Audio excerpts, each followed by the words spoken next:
warahmatullahi wabarakatuh. Bismillah, alhamdulillah, assalatu wassalamu ala rasulillah wa ala alihi wa ashabi wa man walah amma ba'dah. Anak-anakku semuanya, senang sekali bisa melanjutkan pembelajaran bahasa Arab pada kesempatan kali ini. Pada kesempatan kali ini, kita akan melanjutkan pembelajaran kita, yang mana pada hari ini kita akan membahas pelajaran yang ke-11. Bismillahirrahmanirrahim. Qala al-muallif rahimahullah ta'ala wa nafa'ana wa nafa'ani bihi wa bi 'ulumihi fid dharain amin. Bismillahirrahmanirrahim. Ad-darsul hadi ashar. Pelajaran yang ke-11.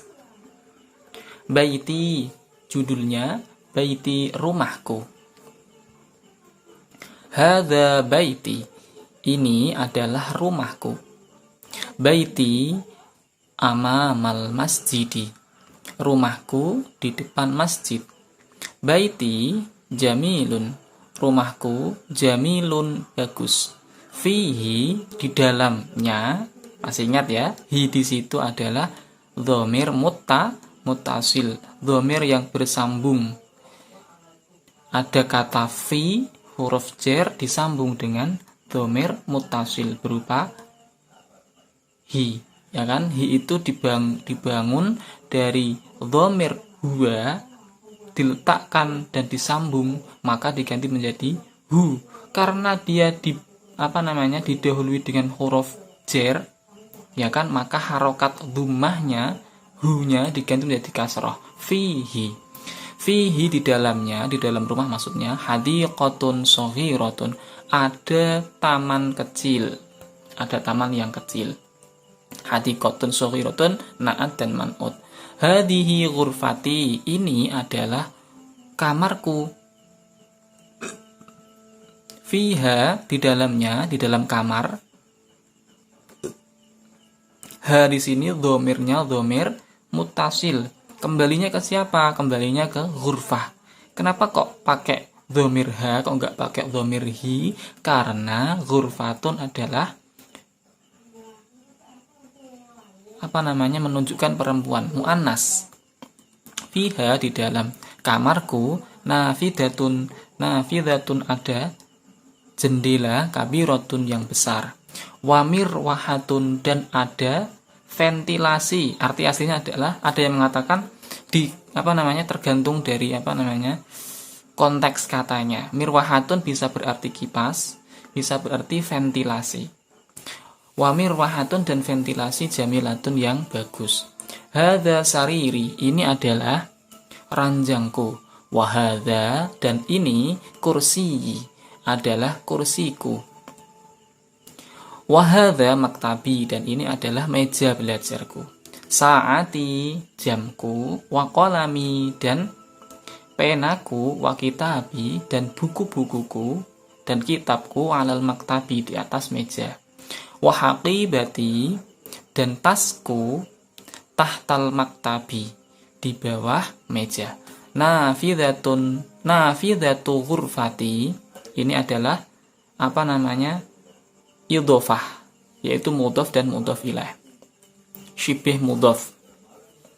Nafidatu ghurfati, jendela kamarku. Maftuhatun, terbuka, adalah terbuka. Hadihi, ini, hadihi, sampai sini ya. Hadihi, ini, ghurfatu akhi, adalah kamar saudara laki-lakiku. Watilka, dan yang itu, ghurfatu ukhti, adalah kamar saudara perempuanku. Ghurfatu akhi, kamar saudara perempuan, kamar saudara laki-lakiku. Kabirotun, besar. Wa ghurfatu ukhti, dan kamar saudara perempuanku. Shaghiratun, adalah kecil. Ghurfatu akhi, kamar saudara laki-lakiku. Ghurfatu akhi, kamar saudara laki-lakiku. Amama ghurfati, di depan kamarku. Kami ulangi lagi ya. Ghurfatu akhi, kamar saudara laki-lakiku. Amama ghurfati, di depan kamarku. Wa ghurfatu ukhti, dan kamar saudara perempuanku. amamal matbakhi, di depan dapur. Li, saya memiliki. Akhun, seorang saudara laki-laki. Wahidatun, satu. Berarti li akhun wahidun, saya memiliki seorang saudara laki-laki. Ismuhu, namanya Usamah, Wali, dan saya memiliki ukhtun wahidatun. Saya memiliki ukhtun, saudara perempuan, wahidatun, satu. Berarti saya memiliki seorang saudara perempuan. Ismuha, namanya ya Su'ad, Jadi di situ kembalinya ke ukhtun, menunjukkan nama perempuan, Abi, ayahku, wa ummi, dan ibuku, fitil kal ghurfah, di kamar itu, al-kabirah, yang besar. Ibuku dan ayahku di kamar yang besar itu. Ana, saya, uhibbu, cinta, abi wa ummi, saya mencintai ayahku, wa ummi, dan ibuku, wa uhibbu, dan saya mencintai akhi, saudara laki-lakiku, wa ukhti, dan saudara perempuanku. Baik, Ustadz akan menjelaskan sedikit sebelumnya agar kita tidak lupa pembelajaran yang telah lalu, nggih. Sebelumnya kita akan, sebelum membahas masuk ke pembelajaran di bab yang ke-11 ini, kita akan sedikit mengingat-ingat tentang bagaimana cara menentukan kedudukan suatu kata. Kemarin kita sudah membahas yang namanya isim ma'rifat, isim nakiroh, ya kan? Kemudian mubtada, khobar, na'at, man'ut. Kemudian penggunaan dhamir, ada dhamir muttasil yang bersambung, ada dhamir munfasil yang berpisah.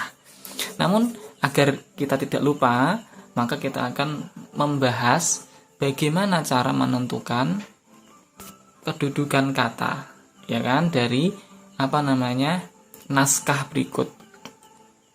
Kita mulai dari sini, dari baris yang pertama ini. Hadza baiti. Hadza di sini bentuknya adalah isim ma'rifat, terletak di awal kalimat. Kenapa isim ma'rifat? Karena dia berbentuk isim isyarah. Semua isim isyarah itu berarti ma'rifat. Jika ada isim ma'rifat terletak di awal kalimat, maka dia pasti berposisi sebagai mubtada. Berarti kita kasih kode mim. Nah, mim gini ya. Gini. Kemudian baiti, rumahku, ya kan? Kata baiti di sini menerangkan menerangkan dari kata hadza, ya kan, saya itu menunjuk ke suatu benda, benda itu ternyata rumah, dan itu rumahnya adalah rumah saya. Maka saya menerangkan dari kata yang saya tunjuk, yaitu rumah, dan ternyata rumah itu adalah rumah saya. Maka saya mengatakan hadza, ini, baiti, adalah rumahku. Karena sifatnya menerangkan dari kata yang sebelum, karena sifatnya menerangkan dari mubtada'nya dan terletak setelah mubtada', maka dia berposisi sebagai khobar. Ada isim terletak setelah mubtada', ya kan? Maka itu dinamakan khobar dan sifatnya menghabarkan. Kita kasih kode kho. Oke. Jadi hadza berkedudukan sebagai mubtada' karena berbentuk isim isyarah yang merupakan isim ma'rifat, ya kan, terletak di awal kalimat.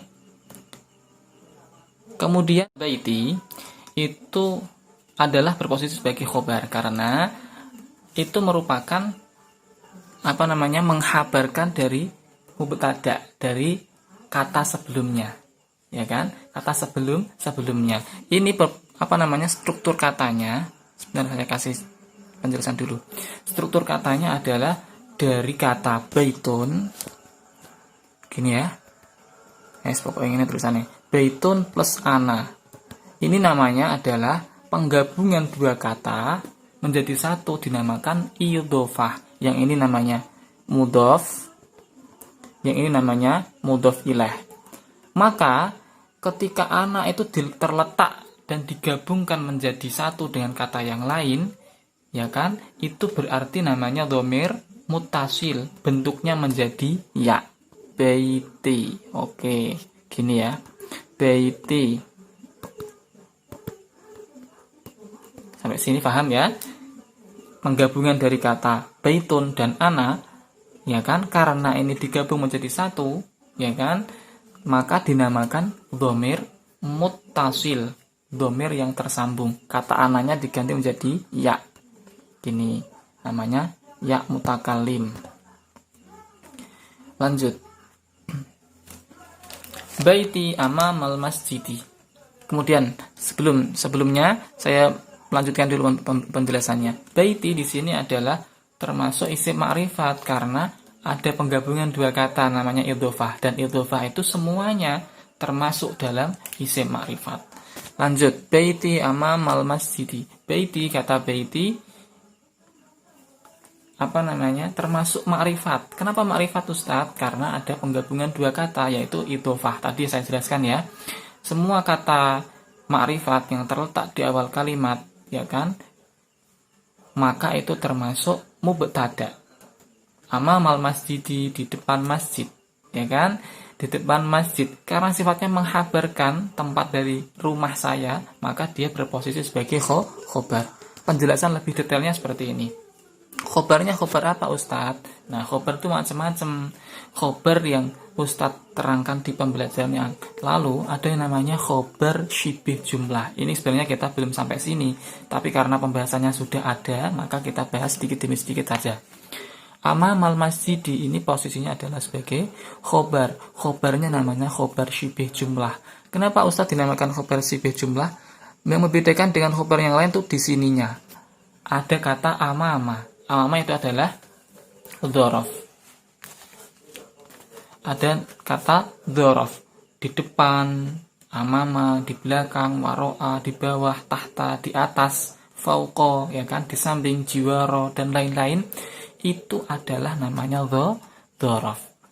Nah, karena ada dzaraf maka itu berarti khobarnya namanya khobar syibih jumlah. Khobar yang menyerupai jumlah. Seperti itu ya. Lanjut. Baiti jamilun. Kata baiti di sini berposisi sebagai mubtada. Kenapa mubtada, Ustadz? Karena dia adalah isim yang terdiri dari dua kata tadi, idhofah namanya. Semua kata idhofah, semua idhofah, mudhof dan mudhof ilaih itu adalah ma'rifat. Jika ada isim ma'rifat terletak di awal kalimat, maka pasti posisinya adalah sebagai mubtada. Sampai sini bisa dipahami ya. Kemudian kata jamilun meskipun menunjukkan kata sifat, ya kan, karena posisinya adalah terletak setelah mubtada dan sifatnya menghabarkan, ya kan, menghabarkan dari kata sebelumnya, maka dia posisinya adalah sebagai khobar. Khobar karena dia termasuk isim nakiroh. Lihat ada tanwinnya, menerima tanwin, isim nakiroh. Ada isim nakiroh terletak setelah mubtada, ya kan, dan sifatnya menghabarkan kata sebelumnya, ya kan, maka dinamakan khobar, berharokat dhammah. Fihi, nah ini pembahasan kita hari ini. Fihi, di dalamnya, ini adalah penggabungan dari dua kata seperti tadi ya. Ada huruf jar berupa fi, ada huruf jar berupa fi, kemudian ditambah dhamir huwa, fi,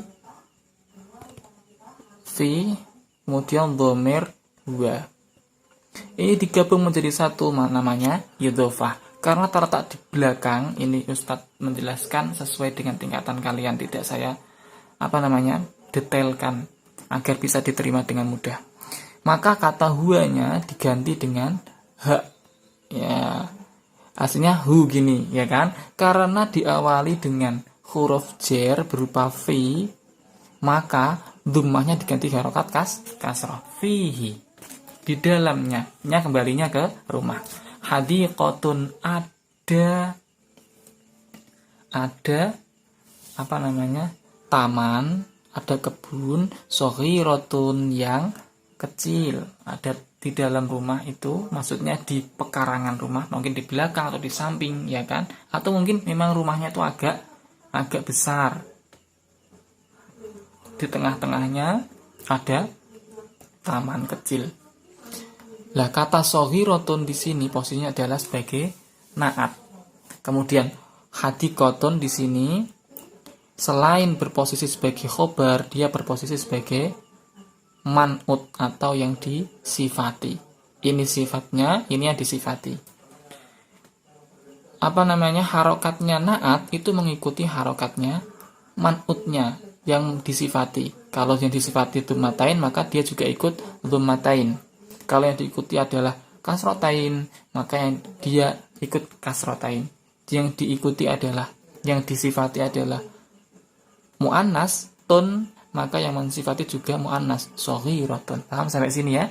Oke. Nanti teman-teman sambil belajar di bab ini, silahkan agar tidak lupa, ya kan, kamu itu berlatih sendiri apabila ada yang kesulitan nanti ditanyakan sama Ustadz. Belajar apa Ustadz? Belajar menentukan kedudukan kata. Hadihi kedudukan sebagai apa? Hurufati kedudukan sebagai apa? Fiha kedudukan sebagai apa? Sampai sini bisa dipahami ya? Lanjut. Dan pada pembahasan kali ini kita itu hanya membahas tentang penerapan dari dhamir muttasil sama dhamir munfasil. Pelanjutan dari yang kemarin. Jadi kalau dia itu digabungkan dengan apa namanya, huruf jar, maka harokatnya meskipun awalnya adalah hu, ya kan, hu diganti menjadi harokat kasroh hi, kecuali apa namanya, dhamir ha, maka dia tetap. Sampai sini bisa dipahami ya? Semoga bisa bermanfaat. Nanti untuk selanjutnya sama dengan pembahasan yang kemarin. Pembahasan yang kemarin masih sama. Kemudian di sini Ustadz singgung sedikit.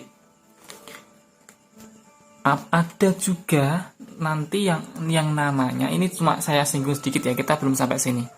Ada yang namanya khobar muqaddam. Khobar muqaddam, mubtada muakhar. Khobar muqaddam itu apa Ustadz? Khobar yang diletakkan di awal, ya kan? Dan mubtada muakhar adalah mubtada yang diletakkan di belakang.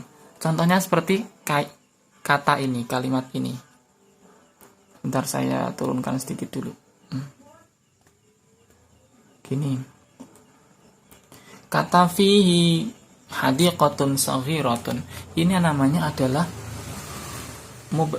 khobar muqaddam, mubtada muakhar.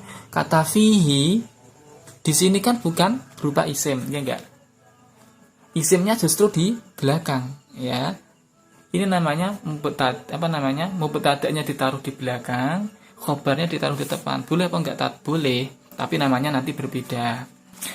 Di dalamnya, ya kan, hanya beda penempatan saja. Khobarnya di depan, fihi, ya kan? Ingat, ini berupa huruf, maka berbeda dengan isim. Kalau hadiqatunnya itu di depan, ya kan, hadiqatunnya di depan, maka dia tetap berposisi sebagai mubtada. Tapi karena ini fihi, ya kan, fi itu berarti huruf, ya kan, huruf berbeda dengan isim, tapi tetap diletakkan di depan, itu berarti khobar. Sampai sini bisa dipahami ya? Kalau ada yang belum paham, tolong bertanya. Jadi kata fihi di sini adalah berposisi sebagai khobar. Jika dimaknai Jawa seperti ini, fihi iku tetep ing dalem sanjerone omah. Di dalamnya, ya kan? Di dalamnya ada apa sih? Hadiqatun, ada taman. Di dalamnya ada taman. Nah, kata fihi ini namanya khobar muqaddam, khobar yang diletakkan di depan. Ini kita belum sampai sini tapi kita singgung ya, karena ada kata-katanya biar kita sinkron. Kemudian hadiqatun di sini posisinya adalah sebagai mubtada, tapi mubtada muakhar, mubtada yang diletakkan di belakang ini khobar, ini mubtada shaghiratun tetap posisinya sebagai na'at. Sampai sini paham ya? Kurang lebihnya minta maaf. Wassalamualaikum warahmatullahi wabarakatuh.